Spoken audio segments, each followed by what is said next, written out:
eran varios los invitados, nos atrasamos un poquito ahí en la sala de maquillaje, fundamentalmente se atrasaron conmigo, es lo que ocurre siempre, llegó tarde y se produce este tipo de inconvenientes.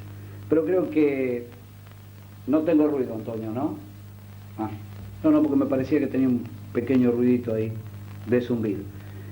Vamos a dar comienzo a un nuevo espacio de ida y vuelta, como lo hacemos todos los martes y jueves. Indudablemente hoy tenemos un tema muy, pero muy importante, y no tengo duda de que ustedes van a compartir que es así.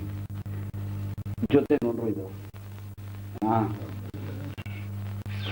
Yo sé que ustedes lo van a tratar de darle solución. Si es necesario ir a un corte, Antonio, y hacer una pausa, lo hacemos ahora, ¿eh? Vos indicás. Mientras espero entonces la solución,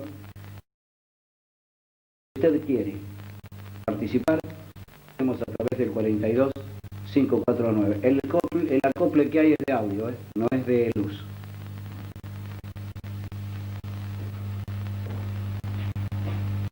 Más no puedo hacer para que la pausa la hice para que perciban de pronto igual. Dejémoslo. Les decía, 42 5429, la posibilidad de participar. El tema que vamos a abordar es el tratamiento que se le da a nuestra ciudad a través del área que corresponde desde el ámbito municipal al tema de la violencia familiar. Por eso, destacadas personas que se ocupan del tema me acompañan esta noche para poder tratar y conocer detalles. Seguramente nosotros, lógico que nos vamos a enriquecer con todo lo que nos hagan conocer, seguramente algunos de ustedes poder conocer también más de esto. Por eso que le digo, usted ya sabe cómo es la metodología que utilizamos en este tipo de programa. Nos lo llaman al 42 5429, la van a atender y usted nos hace la consulta que de pronto le puede interesar. Graciela, ¿cómo te va? Buenas noches y muchísimas gracias por estar aquí con nosotros para poder conversar de este tema que es tan interesante. Bueno, buenas noches a vos, Samuel, buenas noches a todos los televidentes y gracias a vos por habernos invitado. No, por favor. La licenciada Graciela Rosa, ustedes saben que trabaja en este tema, ¿no?, de la violencia familiar. ¿Ya, Graciela, desde cuánto tiempo hace? 5 años y medio. Estamos trabajando en el servicio de violencia familiar que funciona en el hospital de General Navaja. Este fue un ámbito creado precisamente por el municipio, ¿no es cierto? Exactamente, en el año 1997 se llama concurso a través de los medios a quien a presentar antecedentes para ocupar el cargo de jefe del servicio de violencia familiar. ¿Quiénes te acompañan esta noche? Esta noche me acompaña Antonieta Muro, que es la licenciada, psicóloga, Mónica Andrade, que es la abogada, y Ana Elso, que es la coordinadora de voluntarios. Todo esto hace un grupo de tareas, ¿no? Es un grupo de tareas y un trabajo interdisciplinario tan importante en cualquiera de las problemáticas que hoy por hoy se presentan, como en especial violencia familiar. Contame un poquito lo tuyo puntualmente, ¿qué es? Bueno, yo en lo que estoy trabajando es en el área de prevención y de asistencia con niños, donde Graciela, generalmente se pide turno en la admisión y pasa primeramente por Graciela una entrevista con padres, y si hay un niño involucrado se deriva a terapia. Y después en el tema de prevención lo que se está tratando es de concientizar a la gente y a la población del alcance de la violencia que tiene en este momento y las distintas manifestaciones que puede tener, y de concientizar a la población de que hay un servicio, o sea, hay lugares a donde concurrir y donde se puede ayudar. ¿Cuánto tiempo hace que terminaste la licenciatura? Menos de un mes. ¿Y por qué elegiste esta carrera?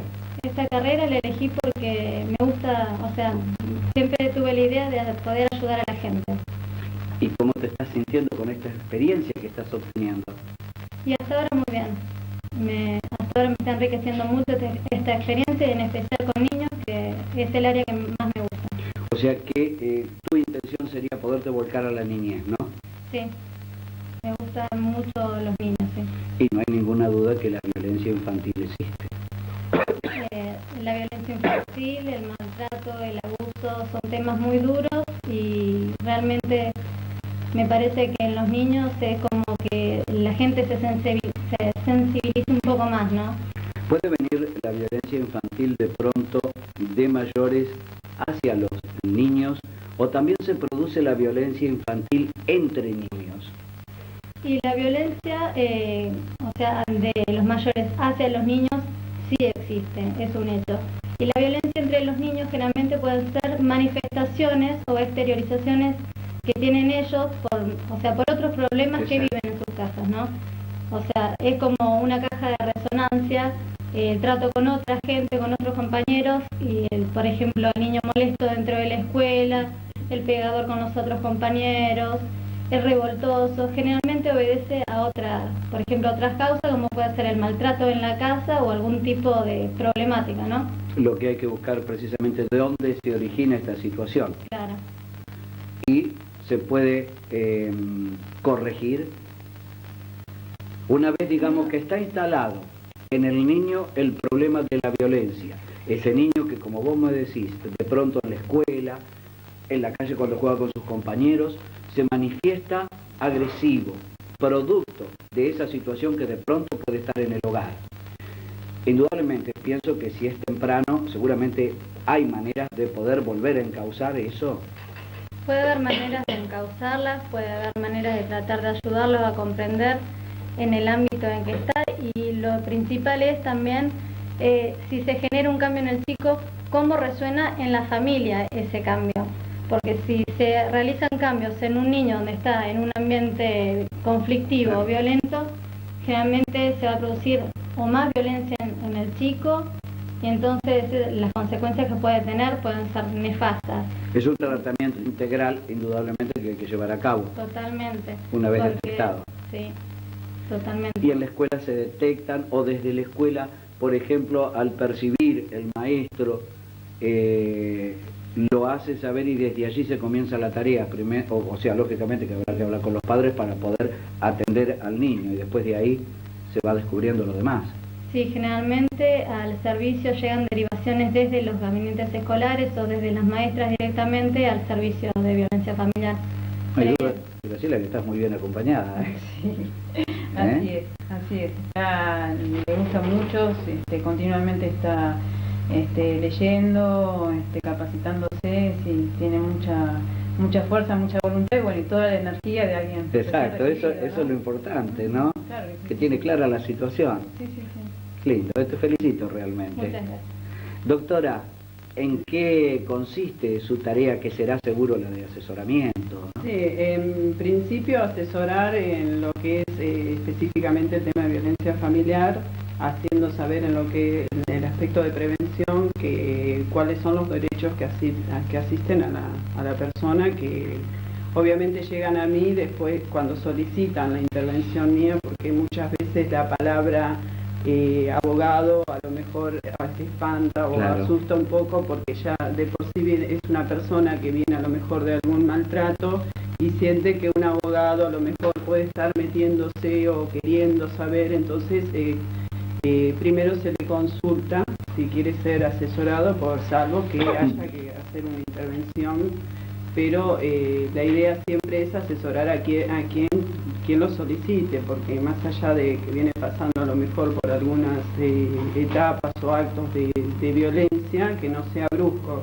que la víctima sea la que tenga que pensar o la que tenga que realizar las cosas que quiera hacer por sí misma, pero en todo lo que pueda asesorárselo o reafirmarle o hacerle saber cuáles son sus derechos, más que nada cuando se presentan casos de mujeres que siempre temen el tema de tenencia de hijos, de abandono, que puedan hacer una denuncia por abandono del hogar, hacerle saber que no está perdiendo ningún derecho porque se retire de su hogar, eso sí, previa denuncia, para que no, porque lo que viene después en la parte judicial le puede jugar un poco en contra, pero más allá de eso, saber que no va a perder sus hijos, ni va a perder su hogar porque se retire de un lugar donde pueda estar corriendo un riesgo su vida y la de los hijos. Pero en la mayoría de los casos tratar de acompañar más que nada, y si necesita o quiere hacer algo y solicita nuestra compañía, también hacerlo.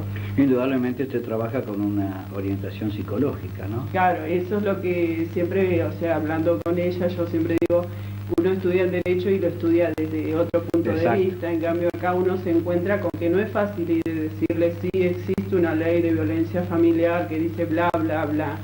Sí, la persona me va a decir que sí, bueno, existe, pero hay que hacerle saber que no está obligada o que no, nadie la va a obligar a que realice todos esos pasos, porque más de una vez puede venir un día y al otro día cambiar de opinión, porque es como sabemos, es algo, un núcleo familiar donde nosotros no podemos ir a cambiarle, pero tratar sí de ayudarlo y como siempre decimos, el objetivo mayor nuestro es tratar de cambiar la conducta del agresor, no es por el hecho de ser abogada tratar de divorciarlos o separarlos o sacarle los hijos o nada que ver, o sea, se le dice porque muchas veces están en riesgo y más que nada, como yo siempre digo, hay que proteger a los menores si hay menores y el mayor tiene derechos, pero los chicos también tienen sus derechos, entonces hay que defender también esos derechos de los chicos. Sí. Al margen de esta tarea que usted está realizando en lo particular, ¿qué orientación tiene en el derecho como abogada? ¿A qué se dedica? En familia.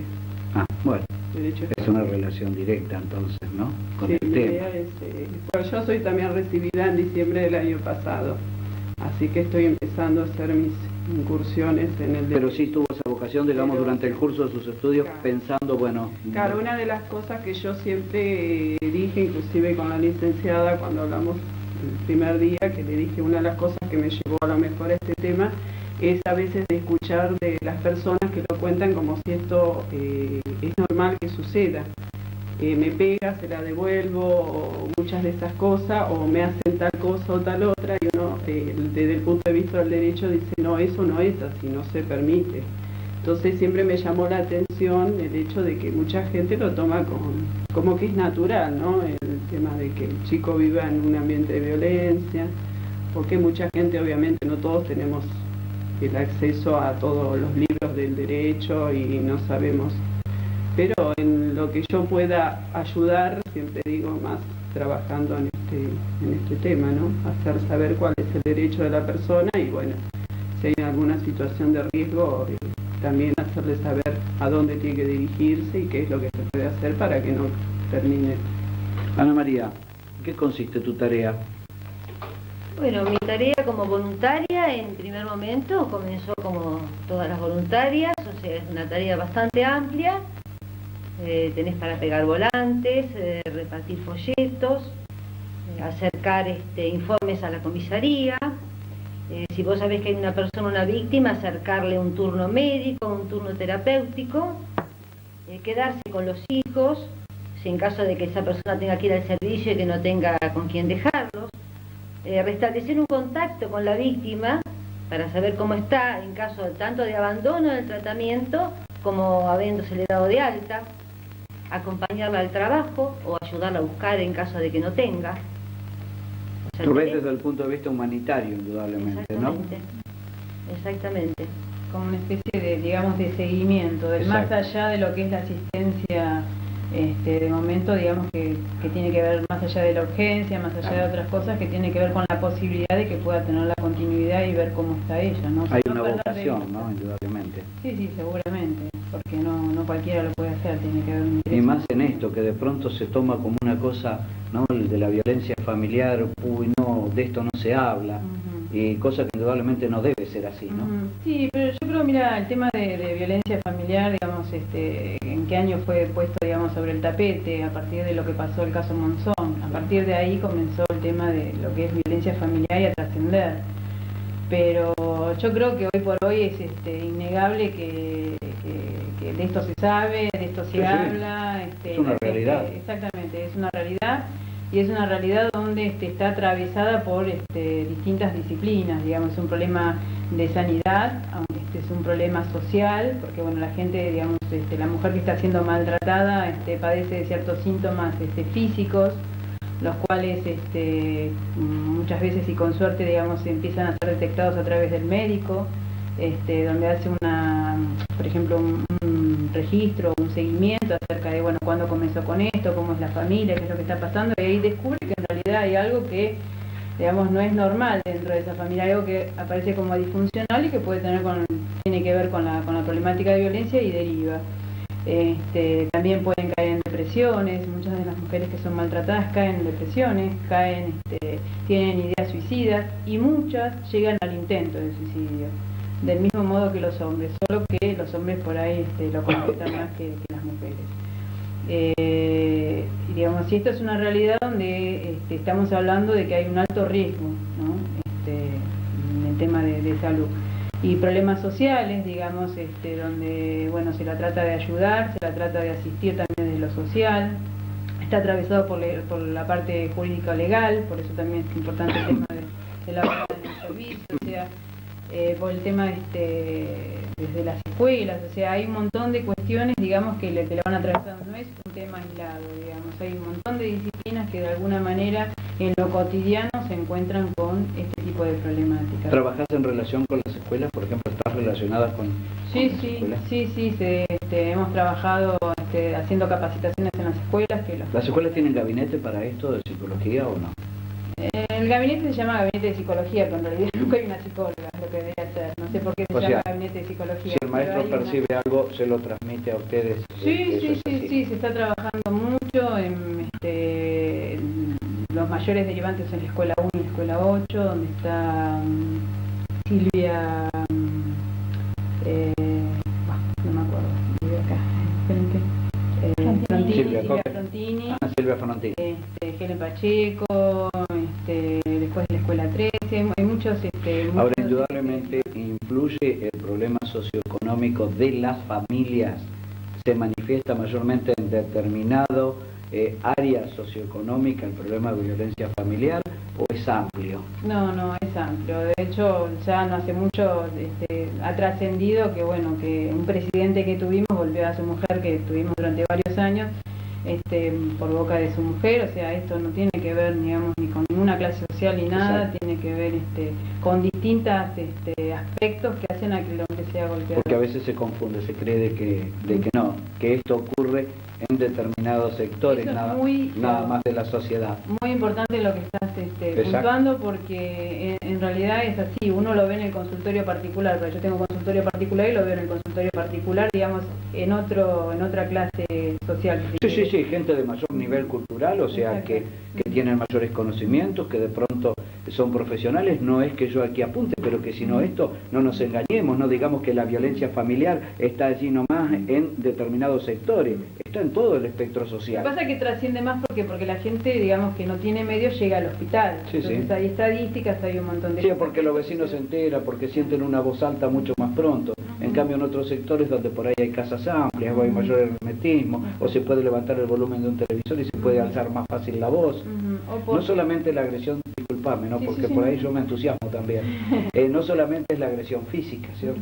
No, está la verbal, o sea, hay un montón de otro tipo inclusive hasta el silencio prolongado, que uno puede decir que... porque te afecta psíquicamente. Exactamente. Hay diversas formas de maltrato, de la dependencia económica, el control en las salidas, la falta de comunicación, los insultos, la descalificación, la humillación, muchísimo las situaciones de maltrato. Por supuesto que las situaciones de riesgo son distintas, no es lo mismo donde hay ya violencia física, porque debo recordar que la violencia va en aumento, digamos, nunca disminuye, siempre va en aumento. Empieza seguramente con una violencia emocional, después tiene que ver a lo mejor con una cuestión verbal, de gritos, de insultos, de humillación, y después hasta que llega a los golpes, y después cada vez, digamos, con menos espacio entre un golpe y otro, y donde, digamos, los elementos o la forma de violencia es mucho más agudo, mucho más grave. Si usted quiere hacer alguna consulta, quiere conocer algún detalle, 42-5429, y con mucho gusto, tanto la doctora desde el punto de vista legal, Ana desde el punto de vista como coordinadora, y también las dos licenciadas, pueden seguramente dar alguna orientación a alguna duda que puedan tener, no necesariamente porque usted esté involucrado dentro de la violencia familiar, pero sino para satisfacer alguna inquietud que pueda tener. 42-5429. Mire que después se lo pierde, y mañana cuando usted lo esté viendo de nuevo, porque seguramente dice, uy, voy a llamar, no le vamos a poder responder. porque va a ser una grabación.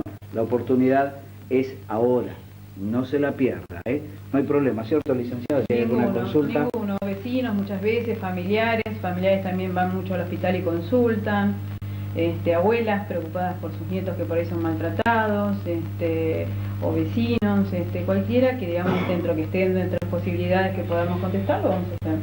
Con el aporte que hacen ustedes cuando comienzan a conversar con alguien sobre hay una familia, vamos a ponerle una familia tipo, que hay problemas de violencia familiar. De pronto la violencia puede comenzar en la pareja, ¿no es cierto? Cuando ya se avanza, seguramente se llega a que lo repercute en los hijos, si los hay, ese inconveniente de violencia que hay en la pareja. Una vez de ustedes abordar esa situación, ¿se puede revertir? Sí, seguramente se revierte, no en todos los casos, hay muchos que abandonan el tratamiento, hay muchos que llegan hasta el final, y cuando, digamos, llega al final los objetivos planteados, tanto por uno, digamos, como profesional, siguiendo lo esperado para esa pareja o esa familia, sí, seguramente muchas veces se revierte, y muchas de las cuestiones que llevan al problema es a la falta de comunicación, digamos, hay distintos ejes, la manera de abordar en una familia donde hay violencia, digamos, el hombre, digamos, tiene ciertas características que son generales, que se abordan y se tratan de trabajar para que exista la posibilidad de un cambio, y sí que existe, sí. No siempre se puede tratar en forma familiar, muchas veces se comienza tratando de manera separada, ¿no? Una entrevista con él, una entrevista con ella, después en algún momento, si ambos quieren, se hace una terapia familiar. Es difícil asumir que hay violencia en la familia? ¿O cuando ya se llega a ustedes es porque lo han asumido totalmente? ¿O lo han asumido? Mira, yo te puedo decir que un gran porcentaje de casos viene a través de oficios judiciales a hacer una rehabilitación. Otro casi te diría 25% viene porque la mujer pone un límite y basta, me separo. Entonces ahí recién el hombre va. Y otro por ciento porque, bueno, llegan derivados, digamos, de situaciones o por la guardia o porque ya hay algún tipo de agresión. Digamos que cuando que llegan por oficios judiciales, como vos me decías, porque hubo intervención policial, seguramente en alguna denuncia del hogar ante esta situación, ¿no? Lo que pasa es que la ley de violencia familiar de la provincia, bueno, muy parecida a la de nacional, prevé que el juez, cuando recibe la denuncia, una de las cosas que pide es su diagnóstico de interacción da familiar, intervención. y ya da intervención porque hay que tratar a esa familia, ¿no? O sea, otra de las cosas que también pasa y mucho, que va la mujer, digamos, a pedir erróneamente que se lo cambie a él, porque en realidad ese no es la tarea ni de ningún psicólogo, ni menos, digamos, de servicio, cambiar a alguien, pero bueno, después una vez que se comienza a abordar, que se le ayuda a esclarecer un poco qué es lo que quiere, porque la mujer viene muy confundida, digamos, por toda la situación que viene viviendo de maltrato. Una vez que se le esclarece, se le ayuda a esclarecer qué es lo que verdaderamente quiere, comienza a tener cambios, digamos, en su conducta, en su forma de ser, comienza a poder expresar más lo que quiere y a pedirlo. Es el hombre el que después quiere llegar a tratamiento, ¿no? Quiere, digamos, eso mismo lo quiere para él. Quiere él también, digamos, producir un cambio. Antonio, sí, ¿a quién tenemos en línea? A Marta. Marta, buenas noches. Con mucho gusto te escuchamos, Marta.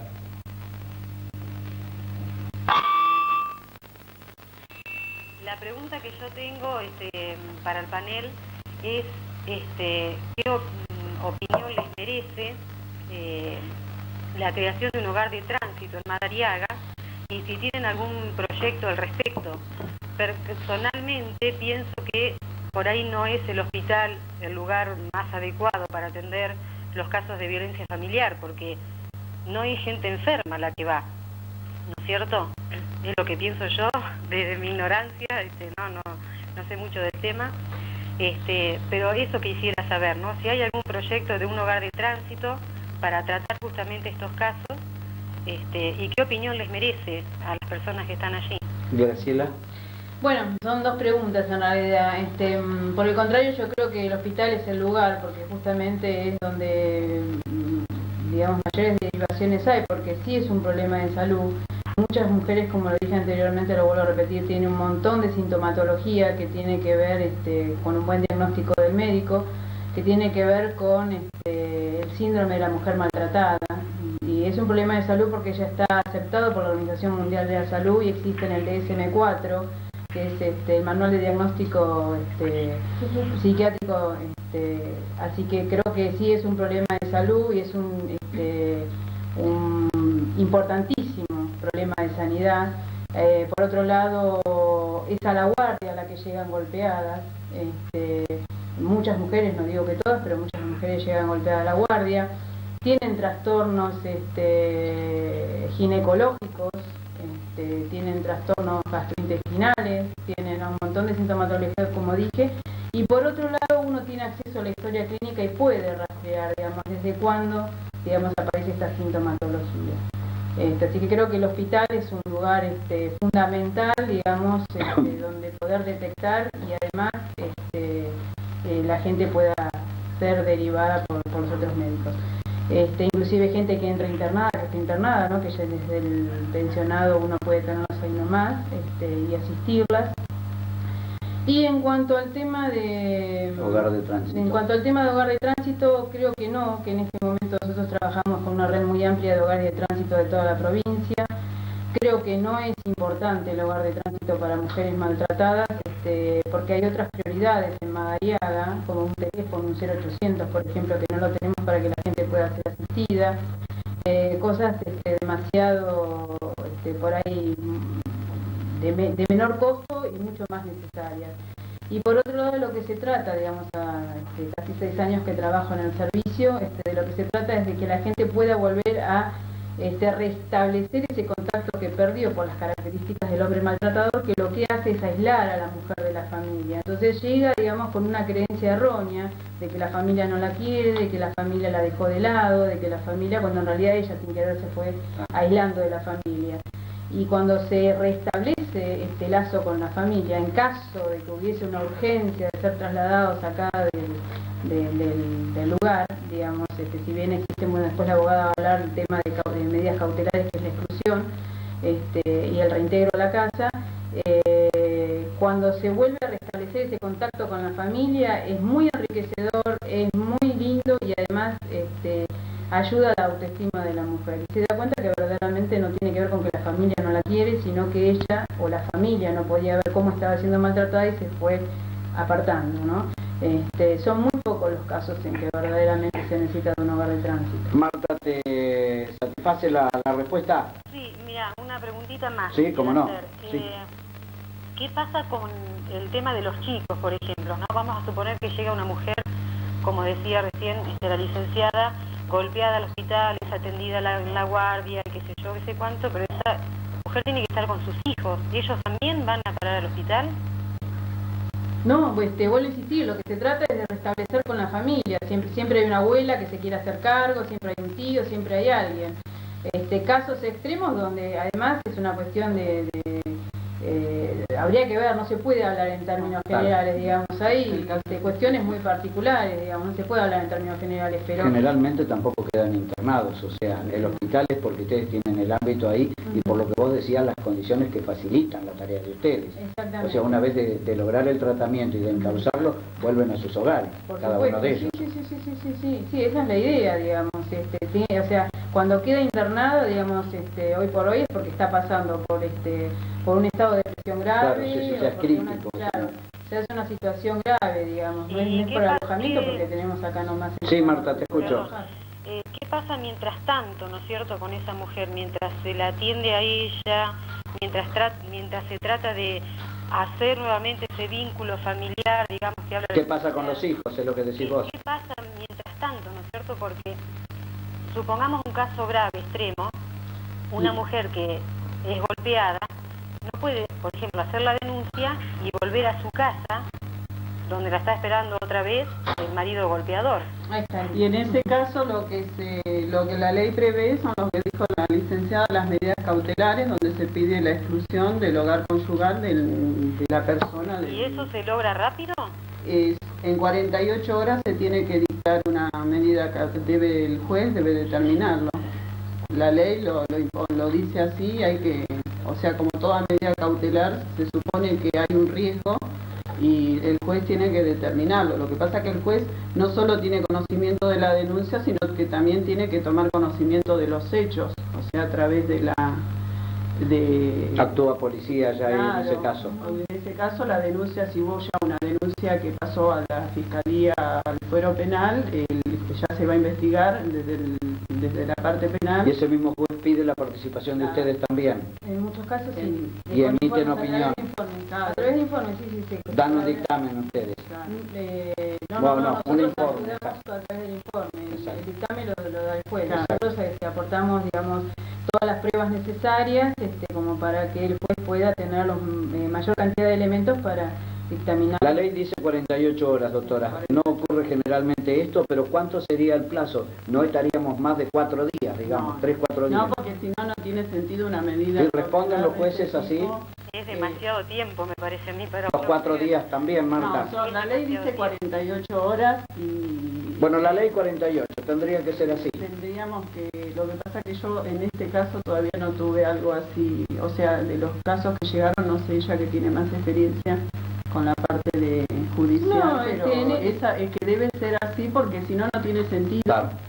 porque acá estamos hablando de medidas autosatisfactivas dentro de lo que sería una medida cautelar, que sería para algo riesgoso, algo que está pasando, que hay peligro, o sea, peligro en la demora, no quiero entrar en la parte Sí. de derecho, y acá se está dando todo.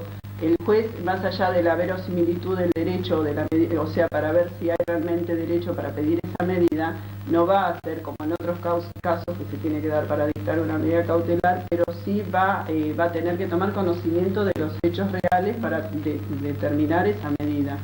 Porque tampoco, si una persona se presenta y está en riesgo su vida, son 48 horas que tiene el juez para determinarla. Marta, Digo que se quería agregar que en realidad por la propia experiencia que tengo y por todos los contactos que tengo, digamos, del ámbito judicial, porque bueno, me manejo con Dolores, con los fiscales, con los secretarios, en general no he tenido problemas. O sea, cuando he visto que la cosa, digamos, se demora y pone en peligro, he levantado el teléfono, he llamado y ningún problema he tenido.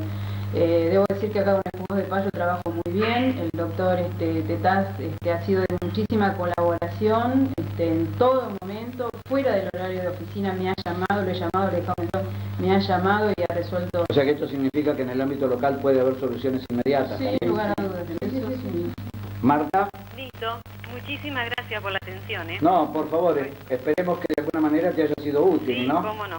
Y que interese un tema como este que es tan pero tan importante. Sí, yo creo que nos interesa a todos, ¿no? O debería, Bueno. por lo menos. Bueno, Muchas gracias. esto es lo importante, que hayas participado. Gracias. Bueno, chao, buenas noches. De todas maneras quisiera aclararle a Marta, si bien no está, pero es como aclararle a todos que a veces, por eso se trabaja también, por eso es tan importante la parte psicológica también, digamos, y este trabajo interdisciplinario, porque a veces la mujer, digamos, está en situación de riesgo, muchas veces a uno toma conciencia de la situación de riesgo, sucede el riesgo, digamos, se toma la medida cautelar, pero con eso no alcanza, porque Claro. tiene que acompañarlo, digamos, nadie, no va a haber no va a haber policía, digamos, que esté vigilando permanentemente que se cumpla esta exclusión, por ejemplo. Ella debe acompañarlo, y también debe acompañarlo y llevar la mayor cantidad de elementos posibles que hablen, digamos, de esta situación que está pasando, sea testigos, sea precarios que tiene que ver con ir a la guardia si tiene algún golpe o algo que constate que ella ya estuvo golpeada, todo lo que tenga que ver con las pruebas que ayude a la justicia. No es nada nuevo, yo creo que siempre cuando tocamos este tema hacemos la misma pregunta porque se desprende permanentemente que siempre la víctima es la mujer, ¿no? Y que todo se inicia desde el hombre. ¿Alguna vez la mujer toma ese otro rol y es víctima el hombre? Sí, cada Debe vez ser en menor cantidad también. Ah, sí. sí, pero cada vez más, sí, desde ya que O pasa más desapercibido. no, porque digamos, de alguna manera hay como una especie de caída, digamos, en el imaginario cultural cultural, digamos, respecto a lo que la cultura esperaba del hombre y lo que el hombre puede dar hoy acerca de lo que la cultura espera de él, porque los trabajos, digamos, hoy muchas veces son las mujeres jefas de familia, jefas de hogar, son ellas las que llevan el mayor aporte, digamos, económico, o está más independizada la mujer que antes. O sea, hay un montón de características que hacen que la mujer hoy por hoy muchas veces desvalorice, digamos, ese lugar del hombre, o porque la problemática social hace que su función esté de alguna manera desvalorizada, porque a lo mejor no tiene trabajo.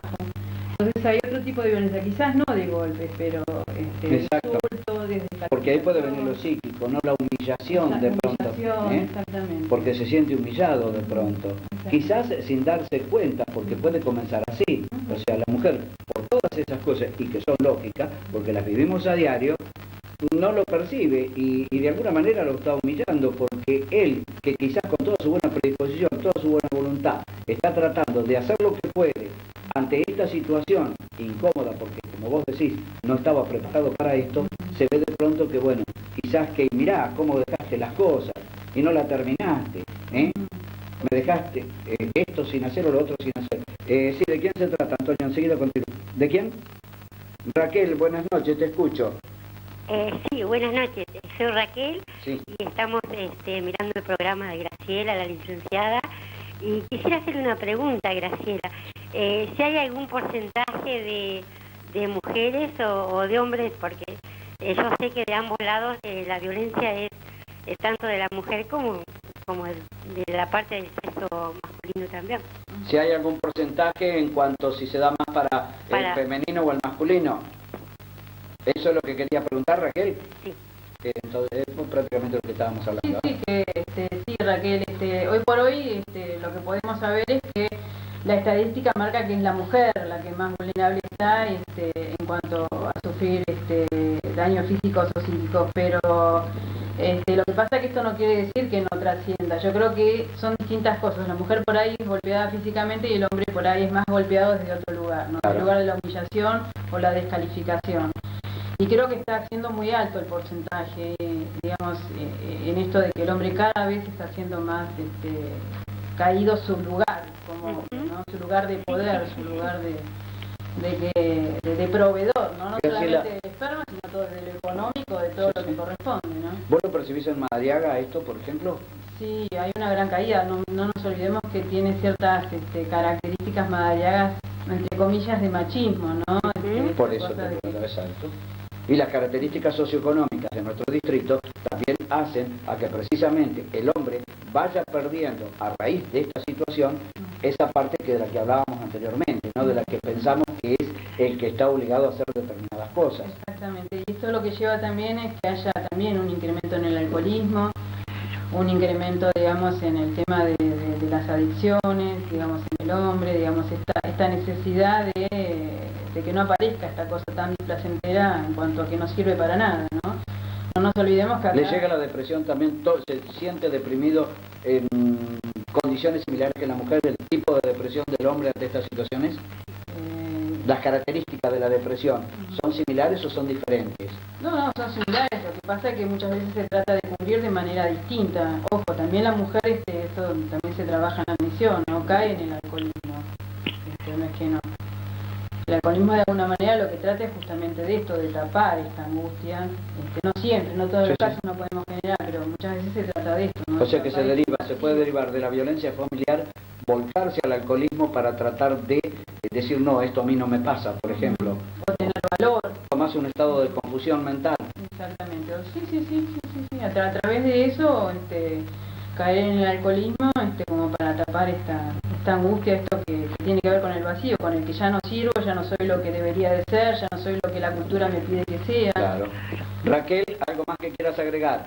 Sí, yo decía que son muchos factores los que rodean el entorno de la familia y a eso también es como que lo lleva al hombre, ¿no? A la cabeza del hogar, a que a veces también, como estaba escuchando a la licenciada, hacia el alcoholismo, o sea que también es el entorno de la sociedad que a él, la falta de trabajo, la depresión y todas esas cosas, ¿no? Que que afecta a todo el hogar, el vínculo familiar. La presión que se ejerce en el conjunto de las cosas que hay, ¿no? Esto es lo que apunta Raquel, ¿no? Sí, tenemos lamentablemente una cuestión, digamos, de altos ideales en esta sociedad, que todavía no se terminan de ajustar, digamos, a lo que verdaderamente podemos. Por eso es importante, digamos, y lo que se trabaja mucho en el tratamiento con hombres que son víctimas de violencia o son maltratadores, la posibilidad del contacto con los otros, de poder hablar, de poder trabajar, de poder elaborar, el hecho de poder poner en palabras esto que le sucede, que es tan importante, ¿no? Para poder encontrar respuestas a lo que le sucede. Raquel, no sé si querés hacer alguna otra consulta, te estamos agradeciendo de cualquier manera tu participación, ¿eh? Sí, estoy muy contenta, la felicito por el programa. Yo no hace mucho también estuve escuchando a Jen Gese, que también se dio una charla, y bueno, me gustaría que se hiciera así una cadena, y bueno, estoy muy contenta y la felicito a Graciela, y bueno, gracias por el programa, y está muy lindo, y yo sé lo que conozco lo que es la violencia familiar. Sí. Bueno. Un besito a todos. Gracias, Raquel. Gracias.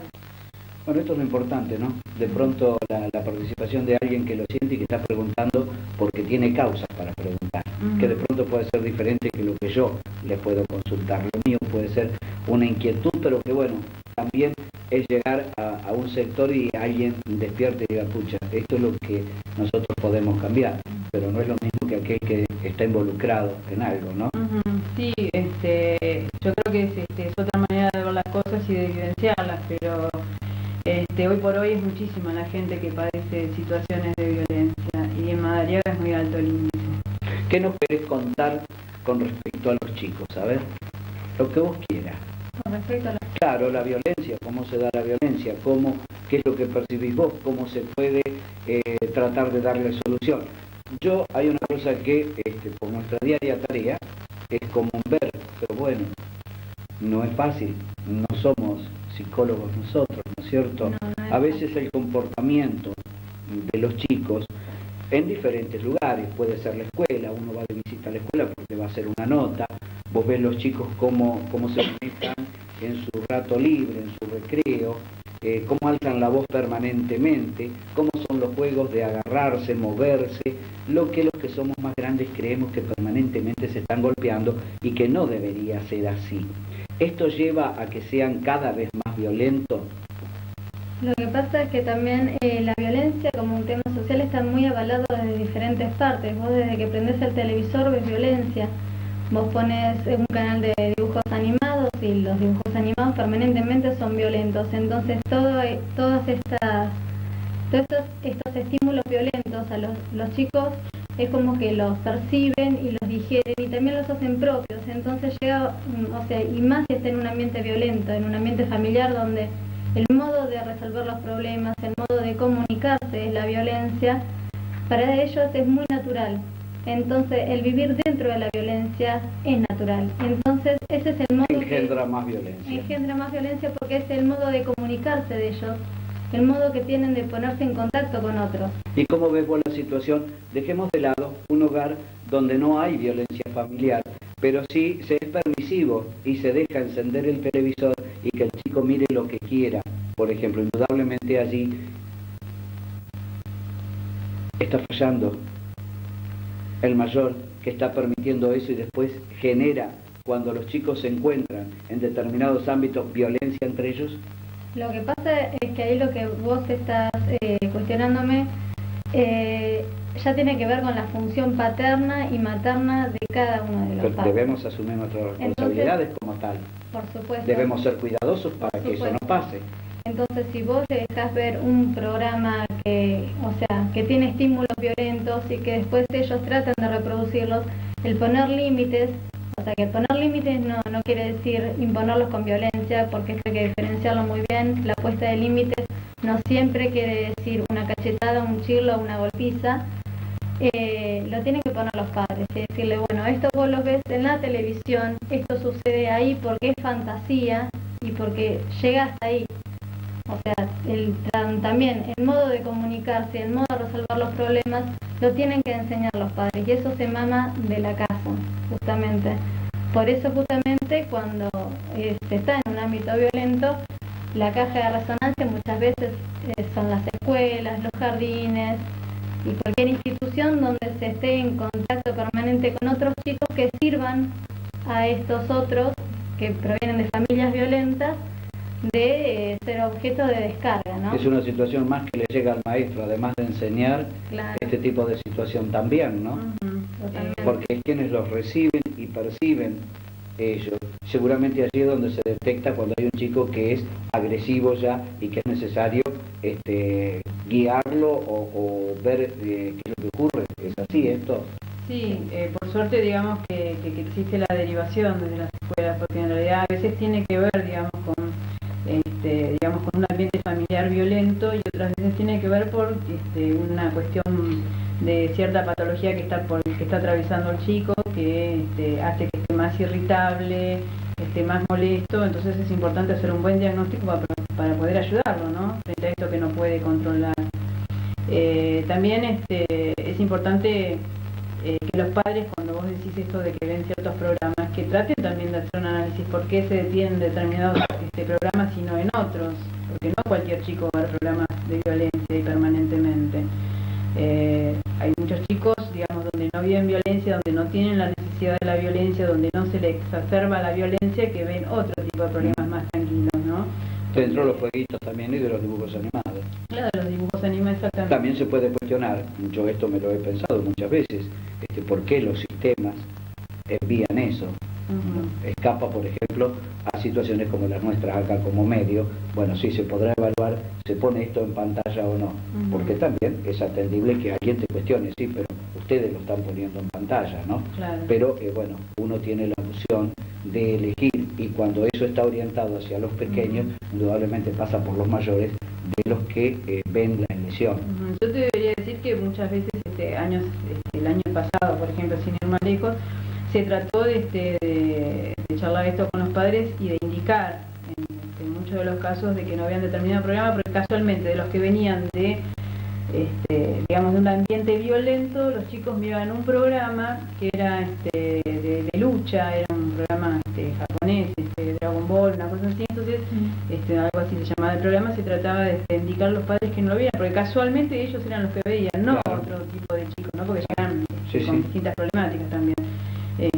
Así que bueno, lo que se trata también es que los padres se pongan un poco a mirar y a tratar de ver por qué es ese programa. Doctora, desde el punto de vista legal, cuando el problema es en menores, la violencia, ¿están involucrados los menores? Sí, muchas veces. ¿Y qué es lo que se puede hacer? ¿Qué es lo que se puede aportar? ¿Quiénes intervienen ante esta situación? Que es lógico, si se trata de un juzgado ya, son los juzgados de menores. Son los juzgados de menores. Cuando hay un menor tiene que intervenir el tribunal, más allá de que se puede presentar quizás la denuncia acá en el juzgado, pero siempre que hay menores se debe dar traslado o tiene competencia al tribunal de menores, precisamente para protegerlos. Si hay mayores y menores, se verá quién es el que toma la intervención, pero en principio cuando hay menores tienen que intervenir el tribunal de menores. En tu diaria tarea, Ana, ¿te encontrás con gente que se acerca sabiendo de que vos estás comprometida, que estás integrada aquí para hacerte conocer algún inconveniente y que vos puedas ser nexo de ello? Mira, he encontrado que yo hace muy poco que estoy acá en el servicio, ahora 2 meses calculo. Realmente el contacto se va haciendo así hasta el momento, ¿viste? De pronto vos sabés de una persona que tiene un familiar, un amigo con esa problemática, y bueno, de ahí empezás acercándole un folleto, haciéndole saber de qué consta el servicio, que se acerquen porque la idea es ayudar, es colaborar. No es presionar ni nada. La persona que está pasando por un conflicto, lo que tratamos de hacer es de ayudarla a que piense. Nunca decidir por ella ni pensar por ella. Es acompañarla, contenerla y ayudarla a pensar, a que se pueda esclarecer la idea, que pueda tomar decisiones. Conversás con la gente. Exactamente. La idea es esa. Nunca emitir un juicio propio, un juicio de valor sobre lo que esa persona está pasando. Es su historia de vida y lo que nosotros hacemos es, como que dice, ponerle la oreja, y de ahí en más, bueno, de acuerdo a lo que se evaluará, el abuso, el maltrato que hay, el riesgo o el peligro que consiste en eso, bueno, de ahí ya se derivará al servicio, pero la idea es esa, es escuchar, contener, acompañar. Otra cosa que no te dije hoy, por ejemplo, es acompañar en caso de internación o en caso de que esté internada, acompañarla, visitarla para ver cómo está, o en su domicilio una vez que ya se ha retirado. Es mantener un contacto, saber que esa persona tiene a alguien en quien apoyarse. Hacerle ver que no está sola, fundamentalmente. Todo, digamos, tiene un momento, o sea, cuando llega la persona, digamos, no se la asiste según lo que uno cree, ¿no? Sino según lo que se escucha. No todos vienen, digamos, para una asistencia psicológica. Hay algunos que necesitan una asistencia social, otros que necesitan una asistencia legal. Entonces se trata, primero se evalúa la urgencia, fundamentalmente. Y después, según lo que la persona necesite, se la asiste en alguna de estas disciplinas. Graciela, tienen un mérito que yo conozco, pero creo que lo vamos a destacar realmente, porque vos ingresaste a través de un concurso, sos dependiente del municipio, tenés una relación de dependencia con el municipio, pero no es el caso de quienes te acompañan, ¿cierto? No. Porque muchos se preguntan, ninguna de ellas gozan de un beneficio económico en este grupo en el que están trabajando, ¿no? Es así, sí. Y es un gran mérito, sin ningún tipo de duda. De todas maneras no quiere decir que no aspiren a eso. Algún día tener la gratificación económica por todo lo que están haciendo. Tienen otras gratificaciones ahora, ¿no? La posibilidad de ver cómo van evolucionando cada uno de los casos. Pero sí, desde ya que la idea es esa, porque se necesita justamente, porque esto... Y si alguien se quisiera incorporar, Graciela, a estos que ven eso hoy, es lo que yo iba a que dicen proponer. tanto como la licenciada, la doctora y Ana, están trabajando en carácter ad honorem de voluntarias. Eso es lo que yo iba a proponer. Aquella persona que tenga intención de acercarse, pero encantado, necesitamos gente que quiera colaborar. No se necesita título ni certificado de estudio, lo que se necesita es tener responsabilidad y dedicación a lo que vas a hacer. Es lo que de alguna manera Es lo dice que la tenés que gacetilla poner- que nosotros hemos estado... Es lo que tenés que dando poner a en todos los conocer. ámbitos de tu vida si vos querés que tus cosas funcionen. ¿Entendés? Yo les he consultado hasta aquí, Graciela. ¿Y qué pasa en la tercera edad? ¿Hay agresión, hay violencia en la gente de la tercera edad, tanto varones como mujeres? Y sí, digamos, los niños y los ancianos son los más vulnerables en el tema del maltrato. Porque son, digamos, los que menos posibilidades tienen, digamos, de defensa. de defensa y de que ¿Por quiénes son maltratados aquellos de la tercera edad? Hablemos de los abuelos, aquellas personas que están los 80 años de pronto, ¿no es cierto? Quizás si son vulnerables los chicos, hay problemas de violencia en los matrimonios, en las parejas, lógicamente que no es que yo quiera poner una edad, pero a veces uno dice, ¿cómo puede ser maltratado un abuelo? Y hoy van cambiando tanto las posibilidades de vida, que ya no sabemos cuándo decir ya es una persona mayor, ¿no? Pero digamos, tomemos en cuenta una persona de 80 años y que de pronto desde el mismo seno del hogar es maltratado. Esto ocurre. Sí, hay distintas formas de maltrato. Pensemos desde la descalificación de opiniones, pensemos desde el lugar, digamos, de apropiarse del dinero de ese anciano, ¿no? De la jubilación, de las propiedades o, digamos, de las cosas materiales, como si no tuviesen dueño, ¿no? Que son de la persona de tercera edad. Pensemos también, muchas veces son maltratados por los hijos, muchas veces quedan relegados, digamos, a una parte, un sector de la casa en el fondo. Hay distintas formas. Y todo esto influye indudablemente en el individuo. Sí, sin lugar a dudas, los estados de Y depresión que caen. se interpreta como una violencia. Sí. Muchas de estas cosas, estos ejemplos. Sí, de hecho, ha venido gente hace 3 años, ha venido gente del Consejo Provincial de la Familia y Desarrollo Humano para capacitar en el tema de violencia en la tercera edad. Doctora, ¿qué podemos hacer? ¿También interviene la justicia en estos casos? La ley ya prevé cuando habla de quienes pueden denunciar, por ejemplo, o quienes tienen obligación de denunciar, habla de los representantes legales, de menores y ancianos. O sea que ya la ley previó el caso del maltrato a los ancianos, así como siempre hablamos de los menores y nos olvidamos del anciano, que no todos tienen la posibilidad de poder movilizarse por sus propios medios y muchas veces son maltratados. Entonces, la ley prevé inclusive el deber jurídico de a veces de que sepa o tenga conocimiento de algún maltrato, de denunciarlo. ya sea un menor o a un discapacitado o a un anciano. Ana, tenés un minuto para que vos nos des los conceptos que nos quieras dejar esta noche. Bueno, conceptos, bueno, mira, te quiero que hablando de conceptos quiero aclarar algo, no, comentártelo acá. Sí. Que creo que el concepto de violencia está interpretado erróneamente, ¿viste? Porque muchas veces interpretamos violencia y vos hablas con alguien y te va a decir, no, pues a mí nunca me pegaron. Claro. Entonces partamos de la base de que previo al golpe hay secuencias de violencia anteriormente. ¿Entendés? Eso sería un tipo de desenlace, uno de los tipos más críticos. Pero primero tenemos otro tipo de violencia, que es la emocional y la psicológica. Cuando vos llegaste al golpe, tanto a golpear como a ser golpeado, todas las otras secuencias ya las pasaste. Entonces, no es necesario, lo que estamos haciendo acá en el servicio es justamente eso, la prevención para no llegar al golpe. Eso es lo importante.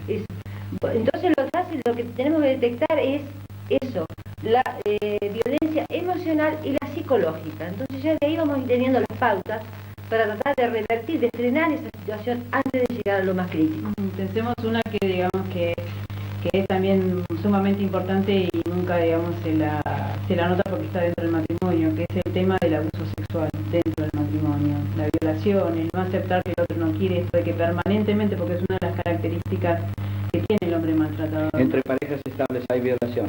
Sí, el hecho de no respetar cuando uno no tiene deseo y ser hay agresividad hay también. agresividad cuando la otra persona dice que no, es Claro. ahí donde aparece. Es el no realizar cualquiera de las cosas más allá de lo sexual, una cosa en común entre dos personas.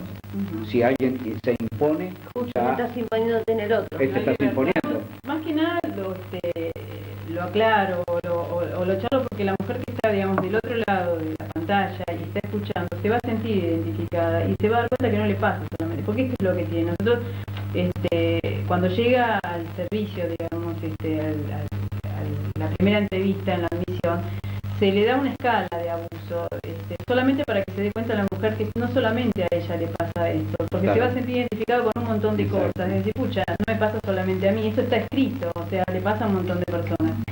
Y con el tema del abuso pasa esto, ¿no? Muchas veces las mujeres, digamos, por no tener que soportar la humillación de que seguro que te gusta alguno, que sos una cualquiera, que porque es esto lo que dice el hombre cuando no obtiene lo que quiere, ese beneficio que quiere. Entonces aparece esta cosa de obligadamente tener que hacerlo para sacárselo de encima, para que no la moleste más, para que por lo menos pasen unos días que tenga. Ocurre esto del sometimiento. Exactamente. Y si no, a través de la fuerza, eso pasa. ¿Y a dónde se llega? Cuando vos te sometés, te entregas por ese tipo, también debe terminar mal. Debe llegar un momento en que eso produce una crisis. Y bueno, esto es lo que yo te decía, muchas de las crisis terminan en esto, en un intento de suicidio. Y ahí puede Cuando no no haber lo- habido golpes ni nada, pero sí digamos, una afectación psíquica. Claro, porque la persona, digamos, de alguna manera, el permanente, digamos, a batallar cotidiano, de tratar de controlar todo para que el otro no se moleste, para que el otro no se violente, para que, o sea, llega un momento que uno cada vez, digamos, toda esa energía la pone en algo y se va gastando, se va debilitando y hay llega un personas momento que que piensan, se cae en una depresión. Hay personas que premeditan estas cosas y te van llevando sabiendo que de esa manera y afectándote psíquicamente te llevan a algo que quieren es producir una ruptura, por ejemplo. Se puede llevar, lo está premeditando. Una ruptura como Una ruptura conyugal, suponete, porque digamos generalmente estas cosas se producen dentro de las parejas, porque estamos siempre dentro de lo que es una violencia familiar, una pareja estable, lógicamente, y alguien, porque por ejemplo, como vos me decías recién, alguien está produciendo la necesidad de obtener lo que vos no me querés dar, y si yo sigo, indudablemente puedo estar trabajando premeditadamente en esto, o no se da eso. No, ¿Es una actitud inconsciente? En general no, en general lo que pasa es que tiene ciertas características el hombre maltratador y el poder pasa por ahí, por poder manipular al otro. Ajá. Entonces En eso, realidad es lo una que se actitud de trata- poder. Exactamente, una actitud de poder y además una actitud donde hay una imagen Yo más hago lo pobre. que quiero, yo puedo hacer con vos lo que yo quiero. Sí. O vos tenés que responder a mí porque yo lo quiero. Claro, es una manera, digamos, porque, a ver, ¿de qué se trata? Se trata de que hay una pobre imagen de sí mismo. El hombre maltratador, digamos, lo que tiene es una pobre imagen de sí Seguro mismo. que sí. y obtiene, digamos, ese poder de imagen a través de la fuerza, de doblegar al otro, de hacer con el otro lo que se quiere, de que el otro deje de ser un sujeto y pase a ser objeto. ¿Y el otro se da cuenta de su impotencia? ¿O no lo percibe a veces y se entrega? Porque eso es gradual, es gradual. Llega un momento que ya la mujer pierde su identidad, deja de ser la que era para pasar a ser la que él quiere. Digamos, es uno de los pequeños detalles que uno puede ver cuando la mujer comienza a tener un cambio, ¿no? Se ve en su aspecto, ¿no? Ya deja de tener ese aspecto abandónico, se pinta, se arregla. Y se recuperan. Se va recuperando, sí. Es muy gratificante. No hay que perder las ilusiones. No, sin lugar a dudas, lo que sí, aquella persona, digamos, que ve, que se planteó más de una vez de que la cosa iba a cambiar y que ve que la cosa no cambia, entonces que se plantee que necesita... Y eso es lo que vos decías, de alguna manera es un estado de salud.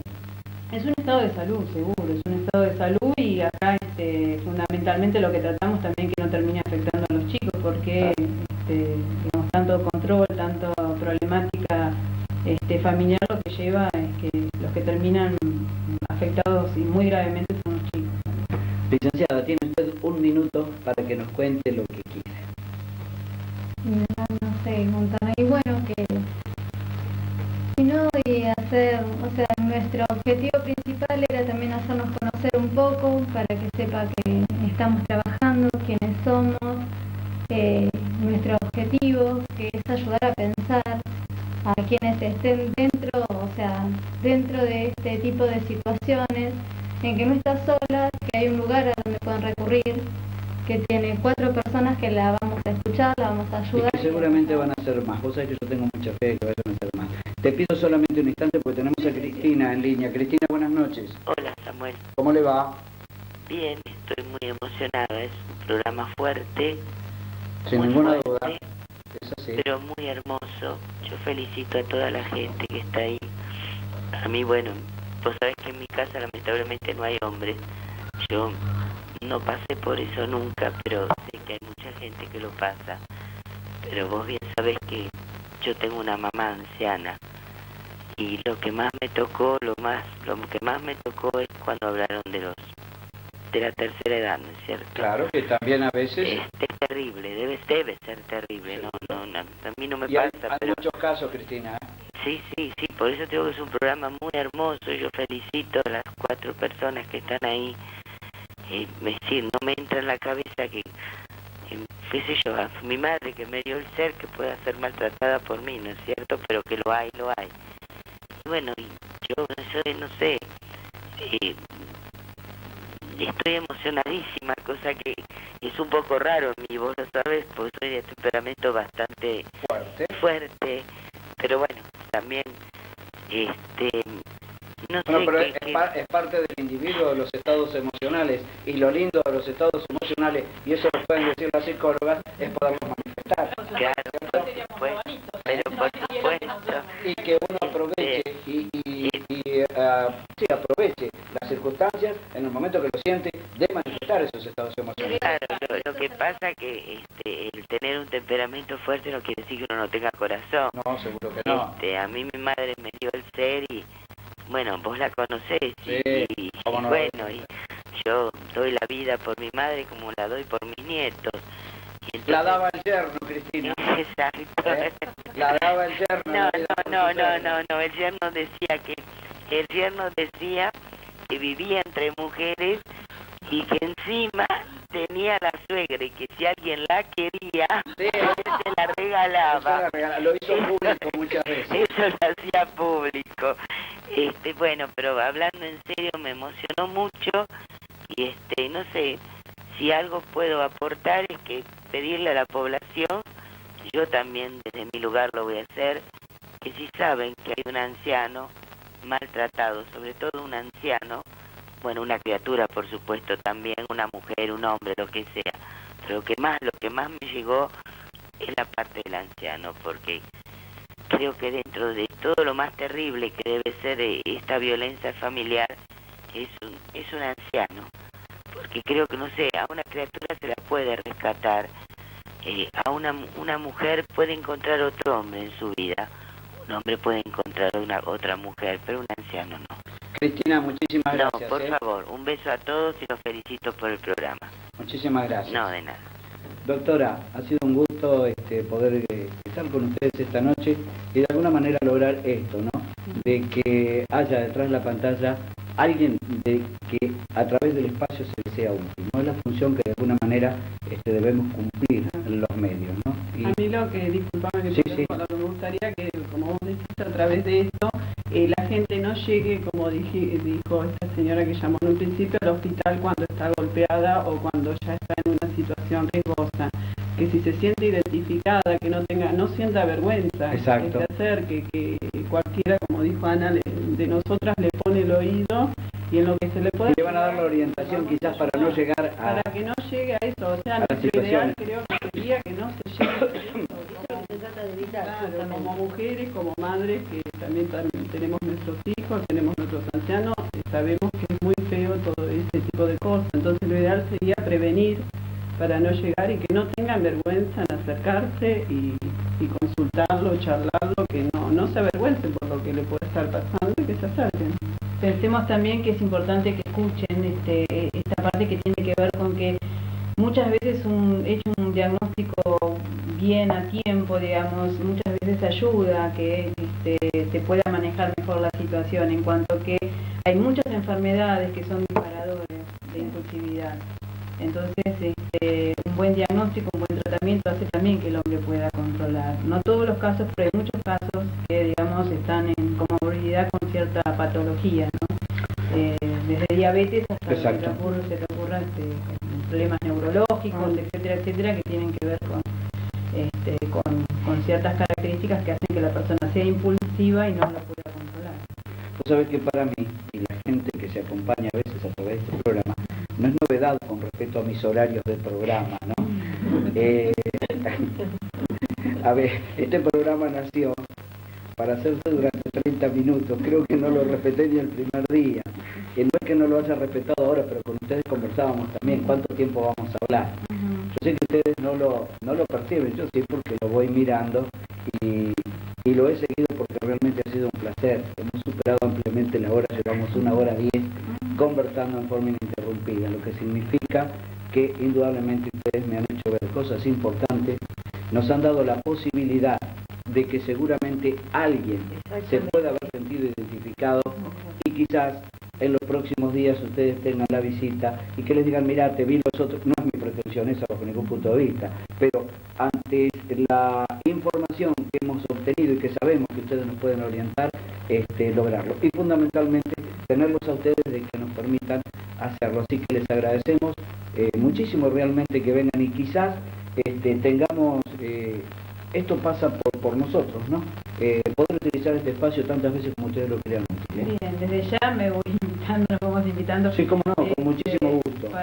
A veces el error es nuestro o mío, me responsabilizo de ello, el de no contactarme para haberlo hecho antes, ¿no? Para la segunda parte del año, que tiene que ver con el programa que vamos a poner en funcionamiento, que ya está, digamos, de la asistencia, pero con mayor énfasis en la prevención, que tiene que ver con el abuso sexual infantil. Cómo no, Graciela, muchísimas gracias a ustedes y a las amantes licenciadas. Les deseamos muchísima suerte.